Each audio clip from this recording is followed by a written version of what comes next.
Salve saudara-saudariku yang terkasih, hari ini 15 Agustus, Hari Raya Santa Perawan Maria diangkat ke surga. Dan tetapi berdasarkan kebijakan Konferensi Wali Gereja Indonesia, perayaan ini dipindahkan ke hari Minggu yang mendekati. Jadi kita akan bersama merayakannya pada hari Minggu tanggal 18 Agustus nanti. Oke, pada hari ini kita merayakan peristiwa iman Bunda Maria diangkat ke surga, bukan naik ke surga ini. Kita diajak gereja untuk merenungkan perbuatan besar yang dikerjakan Allah bagi Maria, Bunda Kristus, dan Bunda seluruh umat beriman.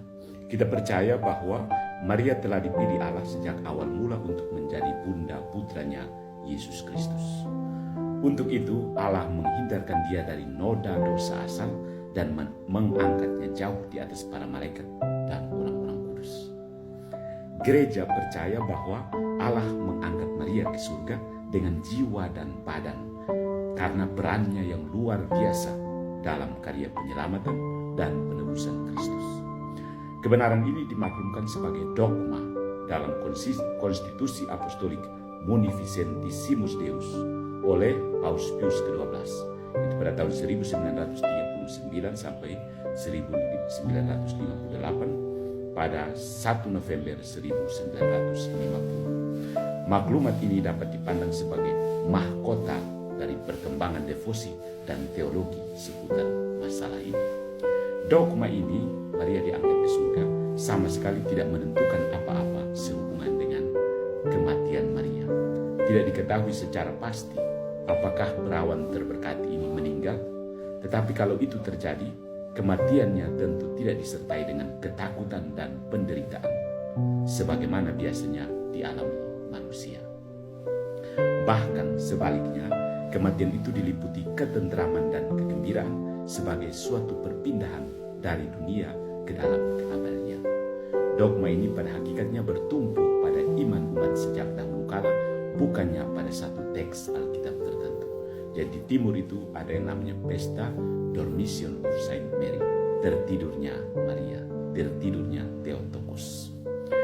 Dalam konstitusi apostolik itu, Paus menyatakan, kami memaklumkan, menyatakan, dan menentukannya menjadi suatu dogma wahyu ilahi, bahwa Bunda Allah yang tak bernoda, perawan Maria, setelah menyelesaikan hidupnya di dunia ini, diangkat dengan badan dan jiwa ke dalam kemuliaan surga. Dogma. Di antara tahun 1849 sampai 1950, Vatikan dikirimi banyak sekali permohonan dari segala penjuru dunia agar kepercayaan akan Maria diangkat ke surga diumumkan secara resmi sebagai dogma. Pada 1 Mei 1946, Paus Pius ke-12 yang menjabat kepausan tahun 1939 sampai 1959 mengirim kepada para uskup sedunia ensiklik Dei Pare Virginis. Di dalamnya Paus menanyakan para uskup sedunia sejauh mana mereka setuju agar dogma itu benar-benar dimaklumkan. Jawaban para uskup hampir senada, yaitu positif. Paus bertitik tolak dari persatuan mesra antara Maria dengan Yesus putranya, khususnya semasa Yesus masih kecil. Persatuan ini diyakini sebagai tidak mungkin tidak diteruskan selama-lamanya. Tidak mungkin Maria yang melahirkan Yesus dapat terpisah dari Yesus secara fisik. Selaku putranya, Yesus tentu menghormati bundanya, bukan hanya bapaknya. Betul. Tanda-tanda pertama ibadat kepada Santa Maria diangkat ke surga ditemukan para ahli di kota Yerusalem dalam masa awal gereja Kristen. Pesta Maria diangkat ke surga sudah populer sekali di kalangan gereja timur pada abad ke-8. Konsili Vatikan kedua berbicara juga tentang dogma Maria diangkat ke surga. Konsili mengatakan seperti ini. Akhirnya, sesudah menyelesaikan jalan kehidupannya yang fana, perawan tak tercela yang senantiasa kebal terhadap semua noda dosa asal, diangkat ke kejayaan surgawi dengan badan dan jiwanya.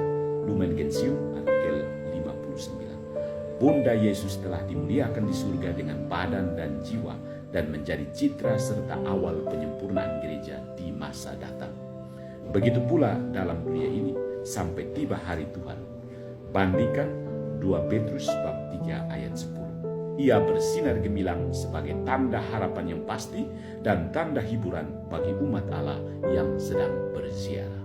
Lumen Gentium, artikel 68. Saudara-saudari, Yesus yang sungguh Allah dan sungguh manusia sekarang bertahta di surga sebagai Raja yang kepadanya telah diserahkan segala kekuasaan di surga dan di dunia. Dan Maria, bundanya yang menyertai dia dengan setia dalam seluruh karyanya di tengah-tengah manusia, kini bertahta juga di surga sebagai Ratu Surgawi yang mendoakan kita di hadapan putranya dan menolong kita dalam semua kedukaan kita. Di dalam Yesus dan Maria, keluhuran martabat manusia tampak dengan cemerlang. Kecemerlangan martabat manusia itu bukan terutama karena keagungan manusia di antara ciptaan lainnya, melainkan terutama karena karya penebusan Tuhan kita Yesus Kristus, Putra Maria, dan persatuan mesra dengannya.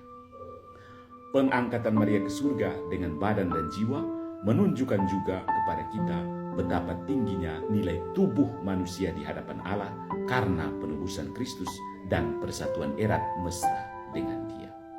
Oleh penebusan dan persatuan itu, tubuh kita tidak sehina tubuh hewan karena sudah dikuduskan oleh Kristus. Oleh karena itu, sudah sepantasnya kita menghormati tubuh kita dan tubuh orang lain. Sehubungan dengan itu, saudara-saudari, biasanya kita berdoa, Bunda Maria yang tak bernoda,